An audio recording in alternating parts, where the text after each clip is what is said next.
ایک قفیز گیہوں کیا کر لیا؟ غصب کر لیا. فاستہلکہا، اب وہ کیا ہو گیا؟ گیہوں ہلاک ہو گیا. تو زمین قفیز حنطۃ، تو اب وہ ضامن ہوگا ایک قفیز گیہوں کا ہی. تو وہ جو ایک قفیز گیہوں کا ضامن ہوا ہے، یہ پہلے والے جس کو غصب کیا بعین یہ اسی کی طرح ہے، نہیں ہے صورتاً و معنن. فَيَكُونُ الْمُعَدَّ مِثْلًا لِلْأَوَّلِ، تو یہ جس کے ذریعے سے آپ ادائیگی کریں گے یہ پہلے والے کے مثل ہوگا صورتاً و معنن، صورت کے اعتبار سے بھی. اور وَكَذَا الْحُكْمُ فِي جَمِيعِ الْمِثْلِيَّاتِ، اسی طریقے سے حکم تمام مثلی چیزوں میں ہے، چاہے اب وہ وزن کے قبیل سے ہوں یعنی کہ وزنی چیزیں ہوں، چاہے وہ کیل کے قبیل سے ہوں یعنی کہ ناپنے تولنے والی چیزیں ہوں. وَأَمَّا الْقَاصِرُ، رہا قضاء قاصر، تو وہ کس کو کہا جاتا ہے؟ فَهُوَ مَا لَا يُمَاثِلُ الْوَاجِبَ صُورَةً، تو وہ ہے کہ جو واجب کے مماثل نہ ہو صورتاً، وَيُمَاثِلُ مَعْنًا، لیکن معنی کے اعتبار سے کیا ہو؟ مماثل ہو.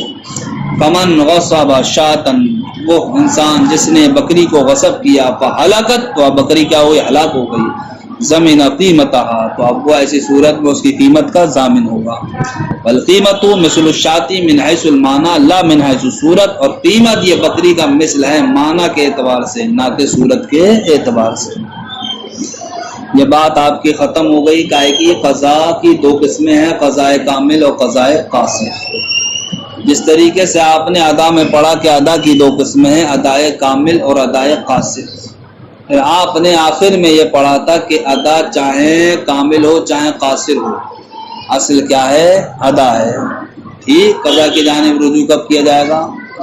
جبکہ اصل یعنی کہ اصل پر ادا کا استعمال کیا ہو جائے؟ متعذر ہو جائے.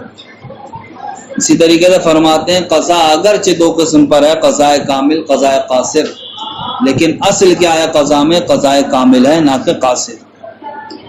اصل کیا ہے؟ تو قضاء قاصر کی جانب رجوع کب کیا جائے گا؟ جبکہ قضاء کامل کی ادائیگی دشوار ہو جائے. قضاء کامل کی صورت میں ادائیگی دشوار ہو. اس قاعدے کو ذہن میں رکھیں اور یہ آنے والا مسئلہ ملاحظہ کریں. کسی انسان نے کسی مثلی شے کو کیا کیا؟ غصب کیا. مثلی شے کو غصب کیا. اب غاصب کے قبضے میں ہی وہ شے کیا ہو گئی؟ ہلاک ہو گئی. کیا ہو گئی؟ وہ ہلاک ہو گئی. تب ایسی صورت میں جناب والا کیا اس پر لازم ہوگا؟ قیمت لازم ہوگی. کیا ہوگی صاحب؟ قیمت. ویسے تو جناب والا اس پر بعین ہی ایسی چیز لازم ہونا چاہیے جو ہلاک ہونے والی شے کے صورت اور معنن دونوں ہی کیا ہو؟ مماثل ہو. اس لیے کہ اولاً قضا قائے کے ذریعے سے جائز ہے قضاء کامل کی صورت میں. اب کامل قضا کون سی ہے؟ جو صورت اور معنن دونوں ہی اعتبار سے کیا ہو؟ مثل. اولاً کون سی شے اس پر لازم ہونا چاہیے تھی؟ جو ہلاک شدہ چیز کے صورت اور معنی دونوں ہی اعتبار سے کیا ہوتی؟ مثل ہوتی. لیکن معاملہ یہ ہوا کہ عجیب اتفاق ہے کہ جس چیز کو اس نے غصب کیا وہ چیز ہلاک بھی ہو گئی ادھر، اور بازار میں آنا بھی بند ہو گئی. بازار میں آنا بھی بند ہو گئی. اب بتاؤ وہ کس صورت میں اس کا مثل ادا کر سکتا ہے؟ اب وہ قیمت کے ذریعے ہی تو کرے گا ادا. اب سوال یہ ہے کہ قیمت کا اعتبار کب سے ہوگا؟ جس دن اس نے جس چیز کو غصب کیا ہے اس دن سے ہوگا، یا پھر جس دن اس کا یہ معاملہ ظاہر ہوا کہ اب بازار میں آنا بھی یہ شے ختم ہو گئی ہے، اس دن اس کی جو قیمت تھی اس دن سے ہوگا. بتائیے. جس دن شے مغصوب کو غصب کیا تو اس دن شے مغصوب کی جو قیمت تھی اسی قیمت کا اعتبار ہوگا، یا پھر جب قاضی کی بارگاہ میں یہ فیصلہ قاضی کی بارگاہ میں یہ مقدمہ لے جایا گیا اور قاضی صاحب نے فیصلہ سنایا، تحقیقوں کی کروائی، تو آج پتہ چل رہا ہے کہ صاحب اب یہ چیز بازار میں مل ہی نہیں رہی ہے. یہ چیز بازار میں مل ہی نہیں رہی ہے. تو آج کے اعتبار سے قیمت لازم ہوگی یا جس دن اس نے غصب کیا تھا اس دن کی اعتبار سے قیمت لازم ہوگی؟ جس دن اس نے غصب کیا تو اس دن تو صاحب وہ چیز مل رہی تھی 100 روپے کی، لیکن آج جو قاضی کے سامنے مقدمہ پیش کیا گیا اور انہوں نے تحقیق کروائی، پھر پتہ چلا کہ اب یہ بازار میں آنا بند ہو گئی ہے۔ جب قاضی صاحب نے معلوم کروایا تو پتہ چلا کہ وہ آخری ریٹ اس چیز کے کتنے تھے، 500 روپے تھے، سمجھ گئے؟ اور جب غصب کی تھی تو وہ کتنے کی تھی، 100 روپے کی تھی۔ تو اب کون سی قیمت کا اعتبار کیا جائے گا بھائی؟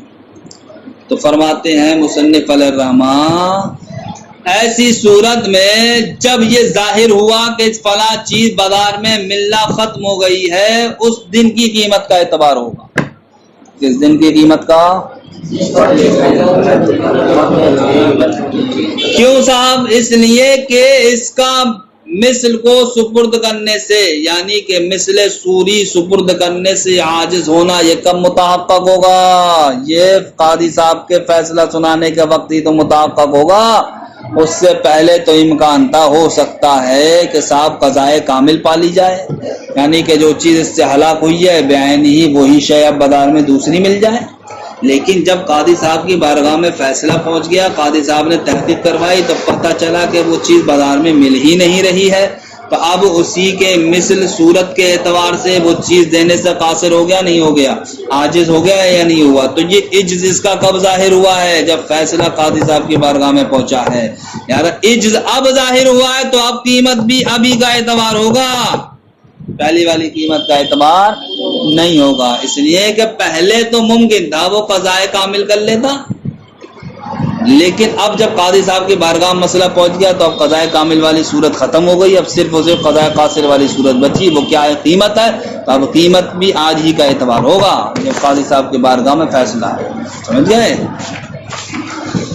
فرماتے ہیں ولا صروف القضاء ہی الکامل، اصل قضاء میں کیا کامل ہے؟ وعلی ھذا، اسی بنیاد پر امام اعظم رحمۃ اللہ تعالی علیہ نے فرمایا اذا غصب مثلیا، جب کسی انسان نے کسی مثلی شے کو غصب کیا، فہلک فی یدہ، تو وہ غاصب کے قبضے میں شے ہلاک ہو گئی، وانقطع ذلک عن ایدی الناس، اور وہ چیز لوگوں کے ہاتھوں سے بھی منقطع ہو گئی، تب ایسی صورت میں ضمن قیمتہ، وہ اس کی قیمت کا ضامن ہوگا یوم الخصومتی۔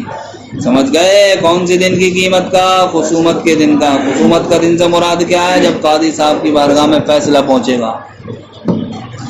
کیوں؟ لأن العجز عن تسلیم المثل الکامل، اس لیے کہ مثل کامل کو سپرد کرنے سے عجز انما یظہر عند الخصومت، یہ ظاہر ہوگا قاضی صاحب کی بارگاہ میں مقدمہ لے جانے کے وقت ہی۔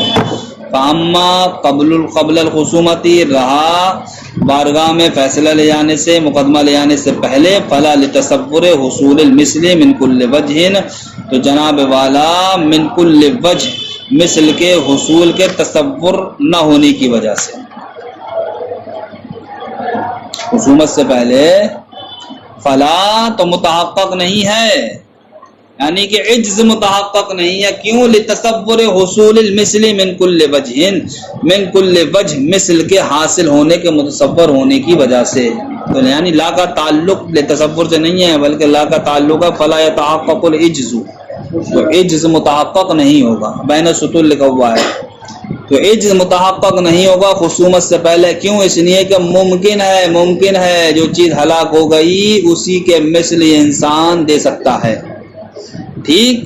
تو اب پہلے کیا تھا؟ ممکن تھا، لیکن اب جناب والا جب قاضی صاحب کی بارگاہ میں یہ مقدمہ پہنچا تو اب یہ ظاہر ہو گیا کہ صاحب اب یہ بازار میں مل ہی نہیں رہی، تو اب ممکن نہیں رہا، تو اب اس چیز کو جو صورت کے اعتبار سے مثل تھا اس کو دینے سے عاجز یہ کب ہوا ہے؟ جب قاضی صاحب کی بارگاہ میں مقدمہ پہنچا ہے۔